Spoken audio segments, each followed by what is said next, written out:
the guest for today, who is a veteran politician and a statesman, but he hails from a country that is famous for three things for us here at IIMUN. One is the hot chocolate, second are waffles, and the third is that we organize this conference of ours called IIMUN European Parliament in his country out there. He's somebody who, he's somebody who's been a former foreign minister. He's held multiple portfolios in his country. The list is pretty long, so I will not read out the entire list. But he's also championed democracy in different forums from the OECD, and he's also led the international idea on strengthening democracy worldwide. Basically, he's lived politics at every level. And when I talk about politics, I talk about public service, and he's served people for all his life. And therefore, it gives me great pleasure and privilege on behalf of the organization to welcome the 65th and the 67th Prime Minister of Belgium, His Excellency, Mr. Yves Leterme.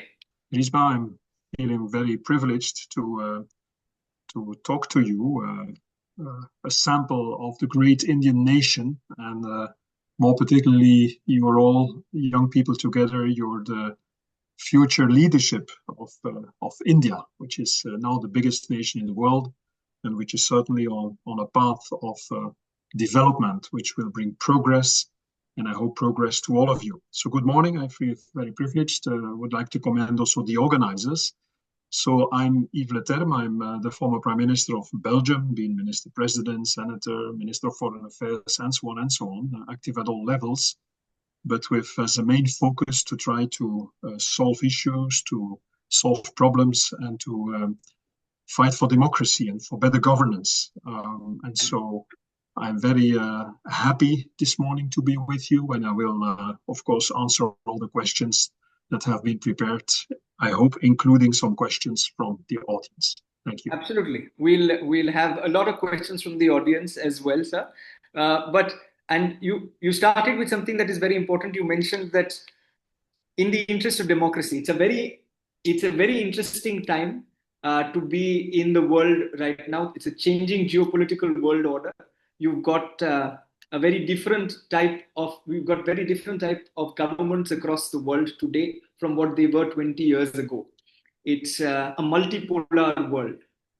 How do you see democracy? I'm going to start with this. How do you see democracy shaping up, given the fact that there are more and more authoritarian regimes that are coming, that are getting in charge of democratic nations? Do you think the essence and the values of what democracy stood for will be upheld going into the future? Or do you think that there would be a very different sort of democracy as we are seeing in certain parts of the world coming through? Well, let's start by a fact. It is that democracy, representative democracy, parliamentary democracy, like you know it in India, and in most of all the countries in the European Union also, is challenged. And the reason is that, well, the facts, the surrounding facts, the environment in which democracy has to work, this environment has changed.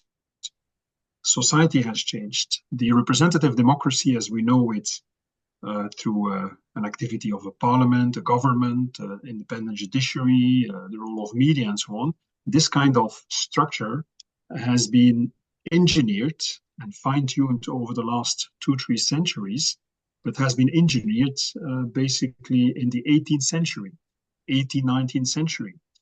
And the point is that since then, the environment in which democracy has to work in terms of what kind of problems should the system solve, how is representative democracy organized, the different key partners of representative democracy have dramatically changed. To give you one single example, in my country, for instance, and in India, it's the same in India, the parliament was not gathering full time in the 19th century. There were now and then meetings, and people had time to travel to the capital, some journeys, some days of travel to the capital, have meetings, drinking a cup of tea, cup of coffee, and then vote. And then they went back to their constituencies, to their regions, and would come back some weeks or some months after. There was not even a continuous flow of debates and decision making. And political parties took time to set up their proposals, to debate internally, and to come up with proposals after sometimes months of preparatory work. This has tremendously changed. This kind of decision making between a problem and the need for a solution, and the decision to take a decision, including a solution for a problem, this took months and years, and the political debate also could take very long. Now we are in a 24/7 information society. You children, you know what it is, social media, you know what it is, continuous working TVs, radio stations, and a flow of news and political debate that is never ending, 24/7. And so the debate in the parliament has, to a certain extent, debate in the parliament, political debate through the well-established parties and parliaments, has been replaced by a very fluid flow of events through all kinds of media. It's to use a word which relates to another phenomenon in business. I think that democracy has been Uberized. It's a bit like Uber now. In the 18th, 19th century, the representatives of, well, where citizens had a problem, they would call upon the member of parliament, they would call upon the public authorities, and then these public authorities would assess what exactly the issue was, have a debate for a long time, and then at the end take a decision. Now you can directly, through social media, to electronic media, you can directly bring your idea forward. You have your problems, you have problems that arise every day, every hour. And there is the intermediate layers of debates, of trying to solve issues by fact-finding, by assessing realities, by exchange of ideas. This kind of intermediate layer is very typical for representative democracy. They tend to not to disappear completely. They still are there, but they are bypassed.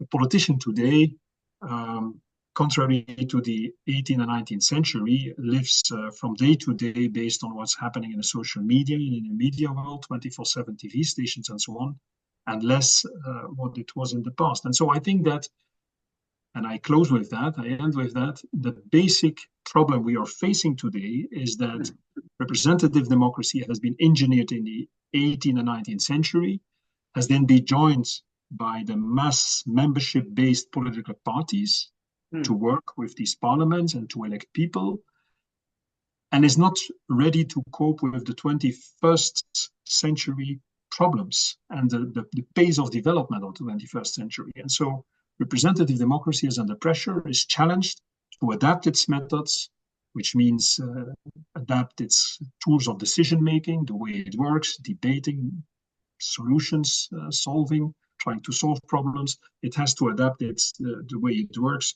to the new reality.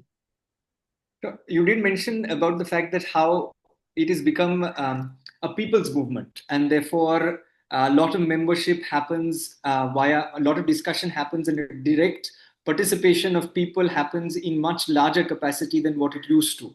But sir, also, do you see that a lot of nations in the last 20 years, I was also coming from the perspective that a lot of nations in the last 20 years have started taking a nation-first approach, that it has become a less globalized world order, and it has become a little more nation-centric in that regard. Even in the European Union, which for the longest time has been a great example of political and economic solidarity and cooperation, there are a lot of signs of nations putting their interests above the collective interest of humanity at large first. So my question in that regard, sir, was also about the fact that considering there is a nation-first approach, do you think that democracies and democracy as a whole is something that will change from what it used to be, say 2025, or of course the 18th and 19th century as well? Do you think there'll be a dramatic change and shift in the way democracies function?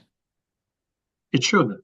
It should, because what you describe is the product of what I would call a clash of dynamics.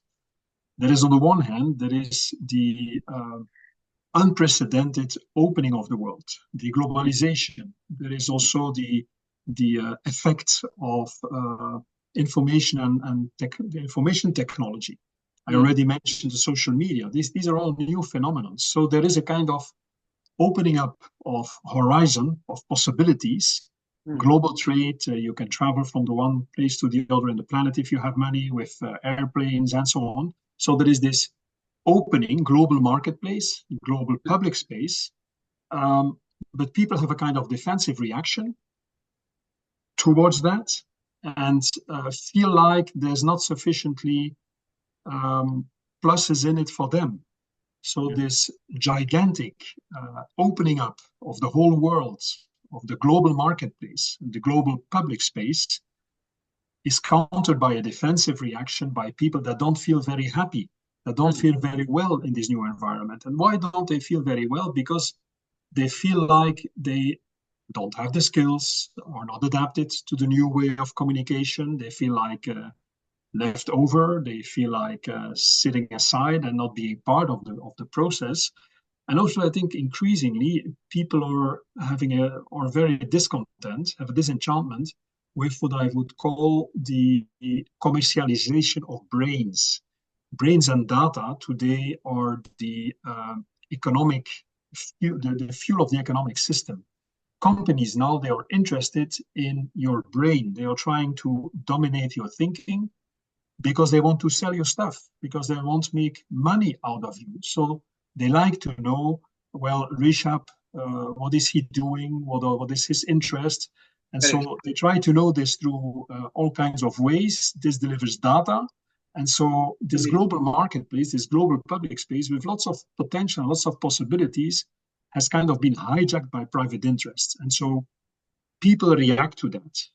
So no, what you said is very true, that people are reacting to a global market space in which your data is being mined every second and everybody wants to sell you something. I concur to your viewpoint, sir. But in light of what you just said, my question is, will bodies such as the European Union, which have remained intact for the longest time, with what we saw with Brexit in the recent past, do you think 10 years from now, with so much of anti-immigration movements that are taking place in different parts of Europe, do you think the EU would also remain intact the way it is, or do you think that there will be a new coalition of sorts? Well, first of all, 10 years in the life of institutions is not so long. So the European Union will still be there in 10 years' time. Will it be unchanged? No, it will have to adapt to new realities, but the pace of development and adaptation of institution is a very low speed pace of development. And so a very important issue, I already referred to it, is that all our institutions, our decision-making processes have difficulties to cope with the unprecedented speed of development.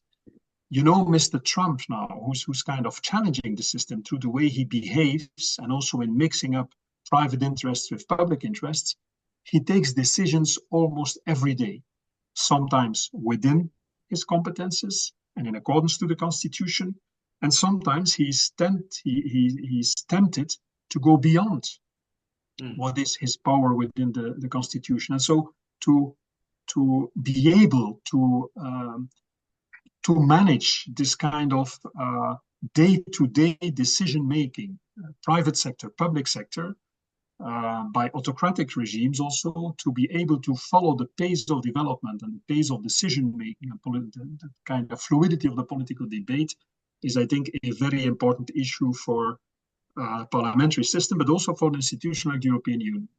It is very clear to me that the United States and China, for instance, and maybe to a certain extent also India, although I'm not sure, but it's certainly China and the United States, they have currently a capacity to decide and a speed. They can take very fast decision. They have a fast decision-making process that challenges institutions like the European Union that are based on the more old-fashioned intergovernmental multilateral decision making, where there is debate, where you build up legitimacy for decision making, Mr. Trump is to a certain extent putting aside all this need to handle within a constitutional framework. And China, of course, is not a constitutional democracy like we know it. Yeah. Which is where the danger perhaps lies, in the sense that well, I often say that, when comedians become presidents and presidents become comedians, then we've reached a dangerous place when it comes to democracy. But then again, you've already highlighted few aspects about democracy and what is happening in the 21st century in terms of the geopolitical world order. I'll come to you, sir, because you've dedicated your life to public service, like I mentioned, and there are very young, impressionable 15, 16-year-olds who are listening to you, who would also hopefully like to serve the country and humanity at large, just the way that you have. So I must ask you that for the ones who have clarity of thought, it's a great thing. But for the ones who are slightly confused, what are the things that one should keep in mind before taking up public service or deciding, saying that, I want to dedicate my life to public service?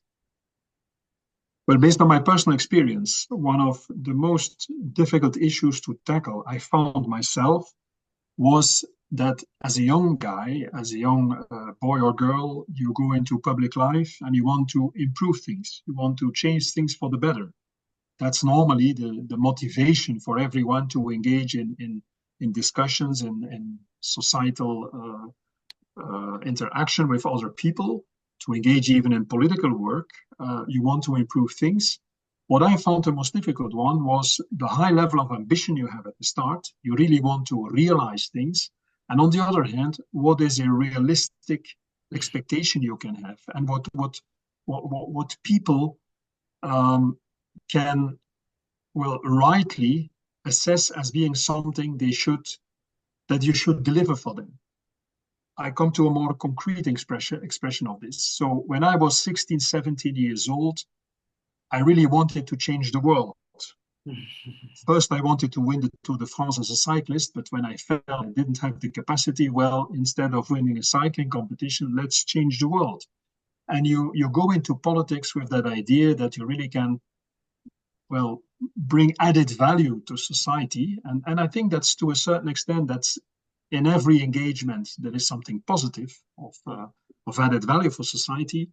But you have to weigh this expectation with, on the other hand, you have to balance it with all the kind of problems and difficulties you will have. And the fact that in a democracy, you're depending on other people. And it's very hard work to convince people it's a long journey to really influence for the better decision making. And so to keep a good balance between your idealism from the start, and on the other hand, all the kind of difficulties, problems, and difficult work you will have to do, keep this motivation intact, I think was for me a very important challenge. So every day in the morning, when you wake up, or in the evening when you go to sleep, to ask yourself, how can I now, through my daily work, which is sometimes very far from the daily life of people and concrete issues, how can I, through all these discussions, through all these debates, how can I stick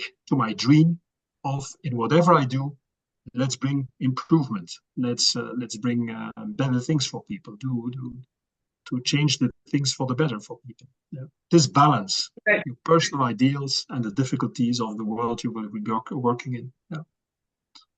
Right. No, and I'm sure that all the Tour de France winners like Tajay, who won this year as well, all of them will be very happy that you did not go into Tour de France and you did not start the cycling.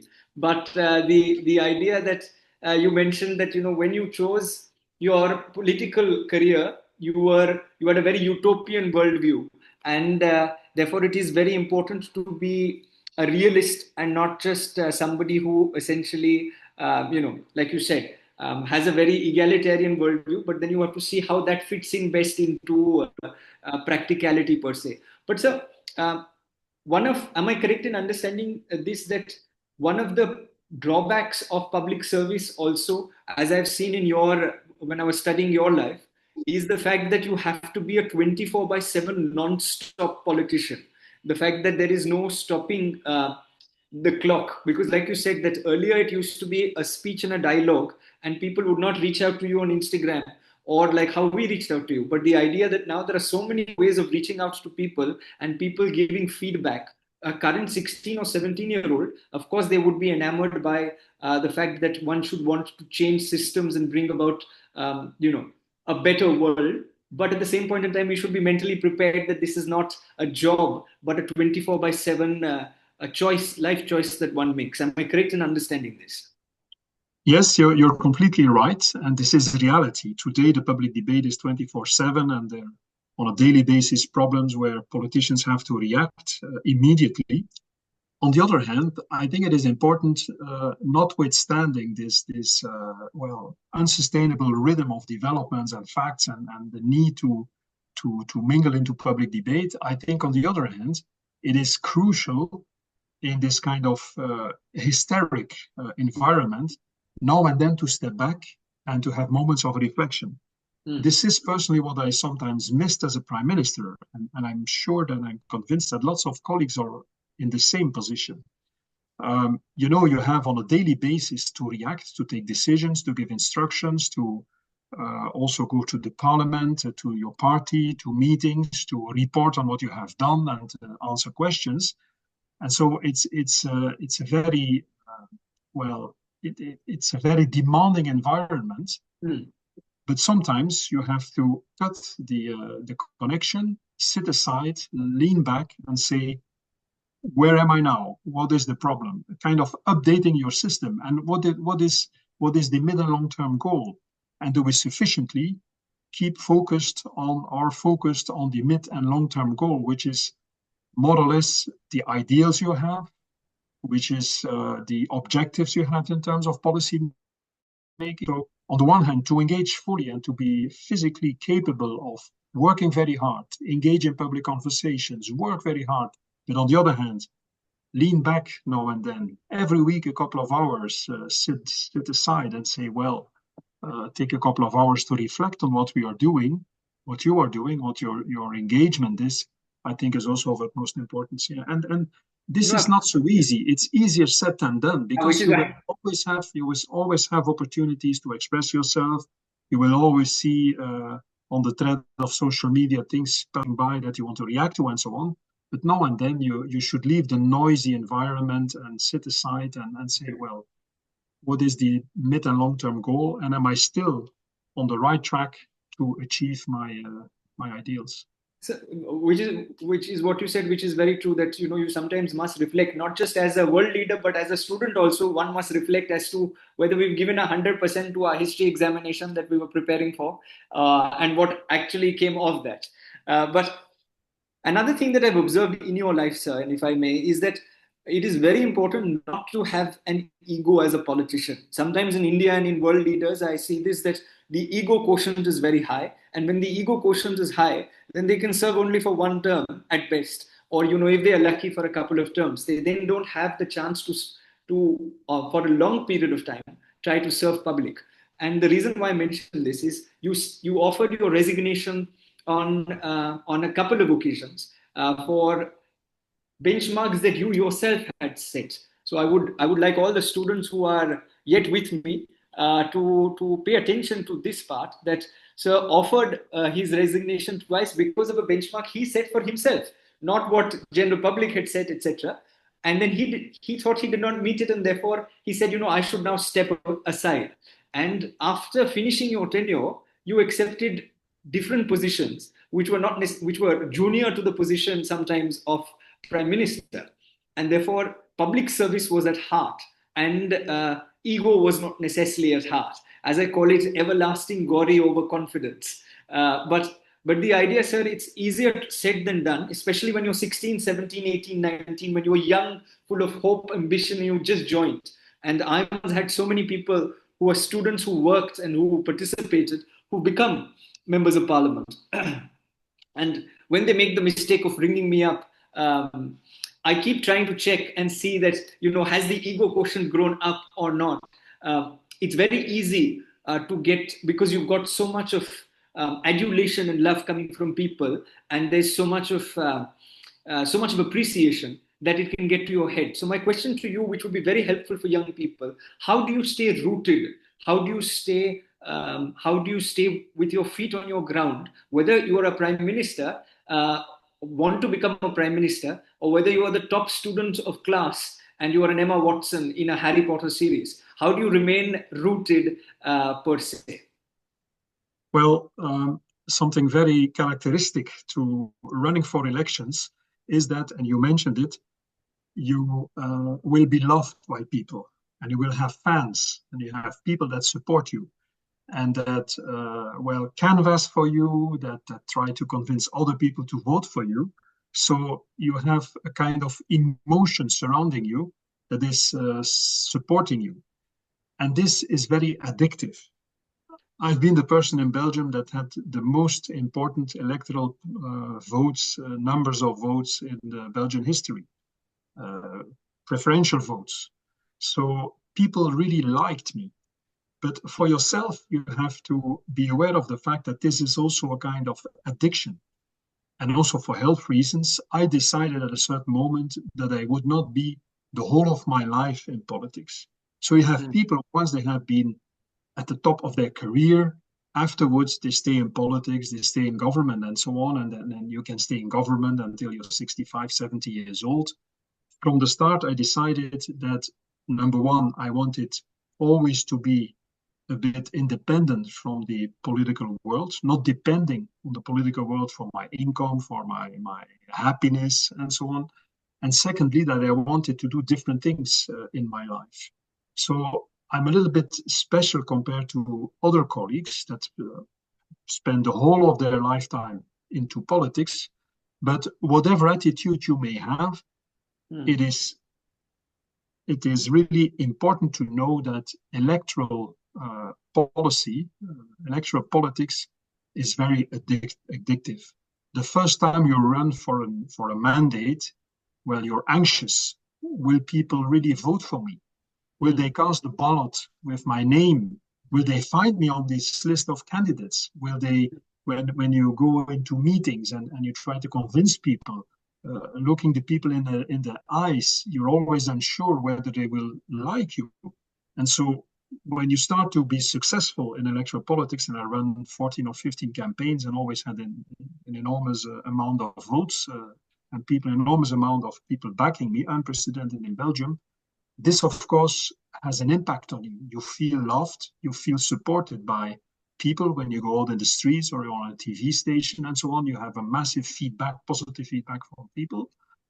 But once again, that was at least my attitude, you have to be careful not to become addicted to that, to say, well, I'm not ready to do whatever it takes to feed this addiction. And so at a certain moment, indeed, for me, there was a red line, which was that as soon as there would be suspicions in the media about my good faith, then I stop. Because the fact that I'm a honest man cannot be put in doubt. And at a certain moment, it was put in doubt because of a banking crisis file, and I decided, well, then I step aside.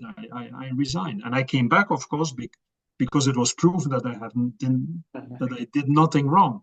Correct. I could have handled this differently. I could have stayed in power and just let the judiciary go and so on. And after a couple of years, there would be the same result. But to have openly media that challenge your honesty, for me, was a red line, and I was not prepared, notwithstanding the enormous electoral results for myself. I was not prepared to compromise with that idea that I'm honest and I handle in good faith. Yeah. And those are the qualities that are most important, which hold you good in life. And that is why the comeback was as resounding. But one of the things that you did successfully is lead a coalition of people. Now, to lead coalition of people when we do a school project and people are given to us whom we don't like, I'm sure many of those who are in the crowd will agree, saying we'd rather work with our friends rather than working with people who are very difficult sometimes. But the class teacher sometimes gives us a group which we don't like. You somehow manage to successfully manage that group and get the best out of them for a prolonged period of time on different issues per se. how did you manage to take along people with different ideologies together? And what is your takeaway from that for school children to implement in their life? You touch upon another increasingly difficult challenge to cope with for representative democracy is the fact that the vote of the people is thinly spread over more and more parties. And so indeed you have to build compromises. And there's a kind of difficulty for lots of Western democracies to build coalitions, to build the cooperation between people from different parties. And one of the origins of that problem, one of the sources, the reasons for the fact that this is increasingly a challenge for representative democracy like we know it, is that on the one hand, you have a very exacerbated political campaigning. The competition between political parties for the vote of the people is increasingly tough. And so you have months and months to tell bad things about your competitors or to defend your own views in a very dynamic and very harsh way. And then suddenly the Monday morning after election weekend, or after the day after the elections, you have to work together with these people. And so the skills also you need to be successful in running for elections are completely different to the skills you need to build compromises. To build compromises, it's good to be low profile, not always to have a very clear-cut view, have a bit of flexibility in your opinions, be used to adapt your opinions and viewpoints to the meanings, the viewpoints of other people, and be open to change your views.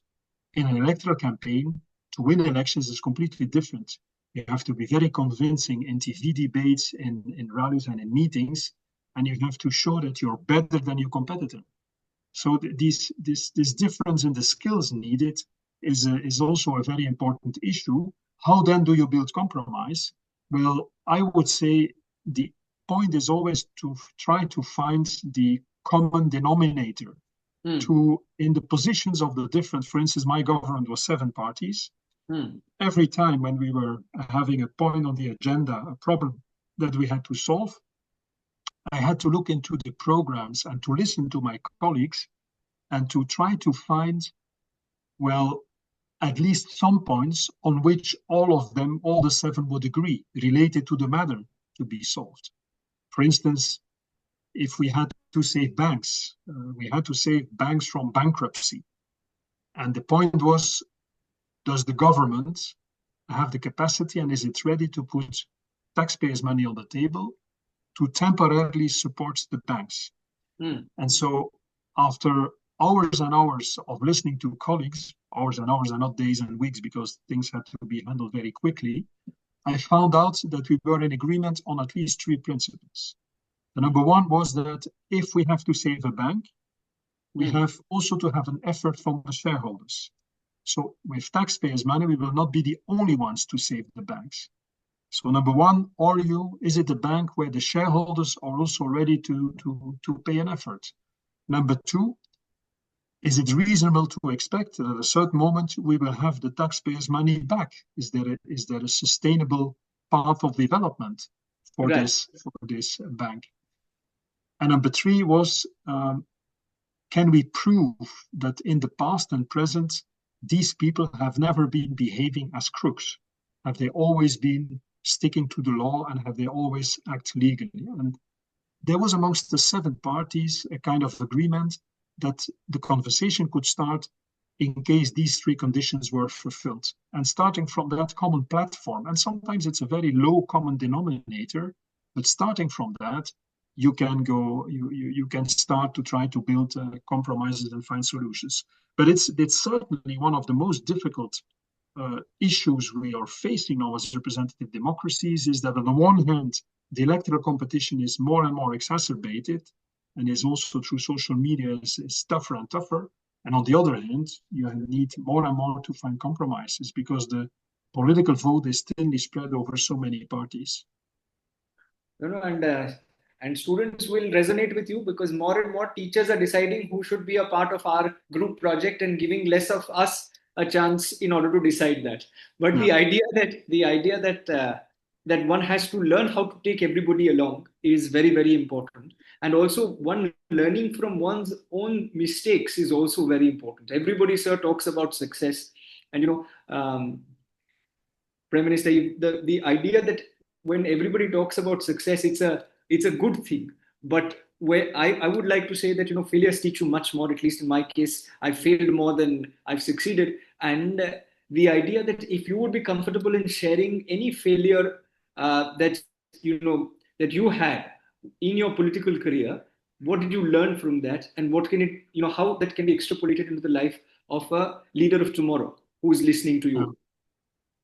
For me, the main failure in my career was, so I'm a Christian Democrat, and my party used to rule the country until, let's say, the late 90s of the 20th century. My party was, after every election, was the center of the political system, because it had the strongest result.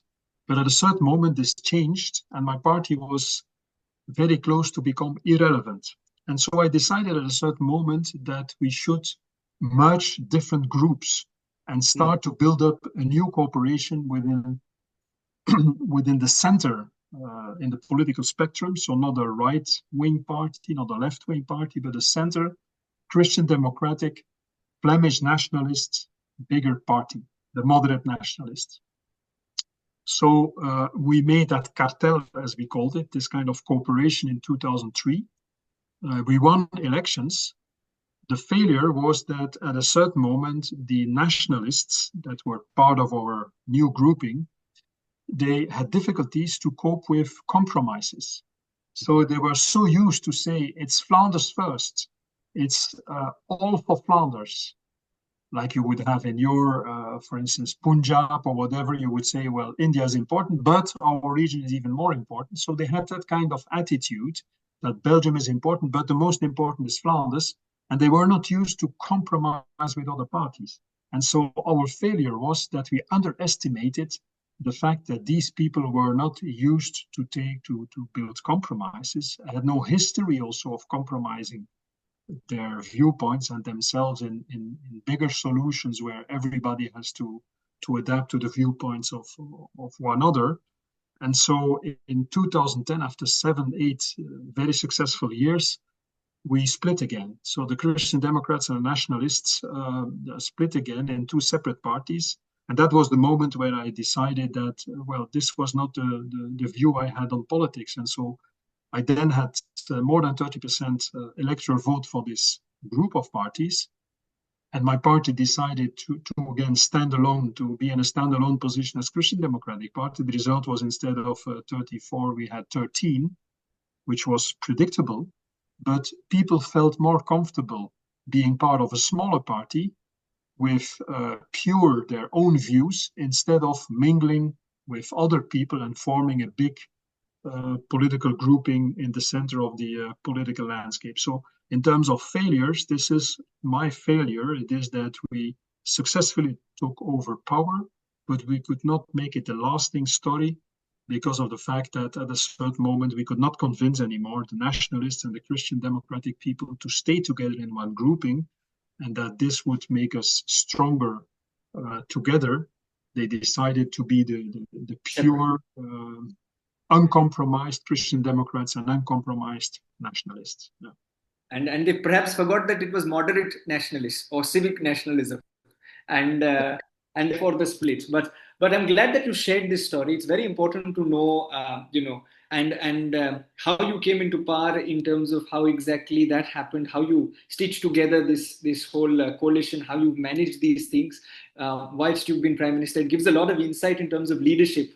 For anybody who even wants to be head boy or head girl of school, and how to manage things in their day-to-day life. But I also must ask you the last couple of questions before I open it up to the students. One is, I know that you've been a strong advocate of an issue that we are facing in India on a day-to-day basis. Just yesterday, Delhi recorded one of its highest AQI. The air quality was very, very poor in Delhi. And in Bombay, where I'm currently at, it said that we smoke 4 cigarettes a day without even opening a packet ever. So the idea that this is happening in the largest metros in India, air pollution, and a direct cause of that is because of climate change. There is a massive change in climate that we are seeing today. Nations are disappearing. You have been in position of power in order to effect change. But sir, if I may humbly quote what Greta Thunberg says, and she says, all they do is blah blah blah blah blah, and there is nothing that actually happens per se. As a model UN enthusiast going to the United Nations, sometimes you feel that Kyoto becomes Rio, and then the next protocol comes about, but the climate is only changing faster and faster. Of course, we are not helping in terms of developing nations or developed nations, but why do you think climate change is something that has not been able to be solved? What is the biggest problem, sir? I think one very important aspect is that the increased use of fossil fuels and all kind of unsustainable material in the 70s, the 80s, the 90s of the 20th century coincided with an unprecedented economic development and an unprecedented increase in the use of fossil fuels, of natural resources. And so this technological and economic development needing more and more energy and needing more and more rare earth materials and natural mineral resources, this being boosted by the development of China and of other Asian tigers, this together brought us, is one of the very important issues, origins, reasons for the problems we are facing now. So we cannot tell the developing nations that they should stop their development or that they should do it in a completely different way than the way we as Western nations have done. And now that other nations are developing also as we did and making progress socioeconomically, the challenge is that ideally this should be done in another way, more sustainable, without this massive use of fossil fuels. So we have in fact to ask the other, impose on ourselves, but also ask the other economies all over the globe to go for sustainable development, while we ourselves, the Western economies, have developed ourselves in an unsustainable way, certainly when you take into account the demographic explosion. I mean, when I was of your age, I think there were something like 2 billion people on Earth. And now we are 7 to 8 billion. And of course, this is a dramatic change. This is a complete change. This has never been in the history of mankind that you had in such a short period of time, such an explosion of the demography. And so the fact that this is explosion of demography and the socioeconomic progress is fueled to a very important extent by massive use of fossil fuels and natural resources, this brings us into trouble. And the whole challenge now is, and I think it's not so much an intergenerational clash. The whole challenge is now that young and old should, in their daily lives, in the way we organize societies, how we organize our economies, we should manage to decouple the economic development from the increased use of fossil fuels and natural resources, and to contradict what Madame Thunberg is saying, that it's all blah, blah, blah. By the way, when I was leading in Stockholm International ID during 5 years, I've seen the first moments when Greta Thunberg, as a very young girl, sat along the streets on the footpaths. This was maybe 50 meters from my office. I've seen at the start people asking themselves, what is that young girl doing there, that young schoolgirl? And her massive movement has started 50 meters from my office in Stockholm. But to come back, I think it's not such so much an intergenerational issue. It's a collective responsibility, and we have to find a mix of regulation, but most importantly, changing our attitudes. It means traveling less by plane, which is self-criticism for people like me that travel quite intensely with planes, but it's also in the kitchen, having this attitude of putting the plastics aside, if we use plastic, the paper, and to collect garbage in a differentiated way, to try to to install solar panels, to use electricity which is produced by renewable energy sources, and so on. But it's clear that, for instance, you, the young generations, more than my generation, you're used to the massive use of ICT tools, your cell phone, your computers, and so on. Well, the battery needed for these kinds of devices and for the future electric cars, the mass of electric cars, this electricity, the consumption of these devices is much bigger than it ever used to be in the history of mankind, and so we have to cope with that. And I've seen that Greta Thunberg uses electronic devices, so she should try to avoid also of impacting negatively the natural resources. I mean, it's a collective responsibility, and it won't bring us further to kind of point at each other. But of course, she's right that we should go beyond at UN and in other multilateral systems. We should go beyond just declarations. We should have legally binding instruments and changing the attitude of people. No. Right. No, it's very true. You said it's an intergenerational thing. I completely agree. I also do agree to the fact that you mentioned that, it is up to us to take individual action now. And I'm glad that you recognize some of the most pressing things which sometimes Western leaders or leaders of Western democracies sometimes do not, which is that the developed world is today developed because of the fossil fuel emissions that were caused in the lead up to 2025. And today, when the likes of India and China and Southeast Asian and South Asian economies are growing, or African economies are growing, for us to be able to adopt suddenly from the fossil fuel all the way to sustainable products may not be immediately possible, and therefore there has to be some sort of involvement of developed countries in order to mitigate the cost of change of the products that we are using. So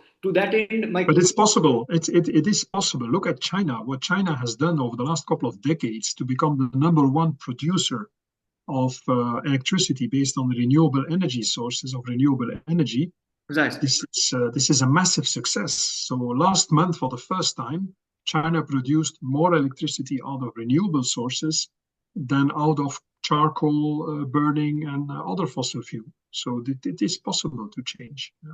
No, absolutely possible to change, and it also does require a lot of political will, political capital, and also, like you said, representative democracy in countries such as India and in Belgium, such as yours, to take everybody together and to put things on priority. Sometimes requires a different kind of leadership that focuses on collective consensus, like what you displayed when you were Prime Minister. So I'm only hopeful that India has, of course, put this on high agenda. And under Prime Minister Modi, there is so much that is happening within the country as well about this. But before I open up to the students, the final question from my end is in regards to a short rapid fire.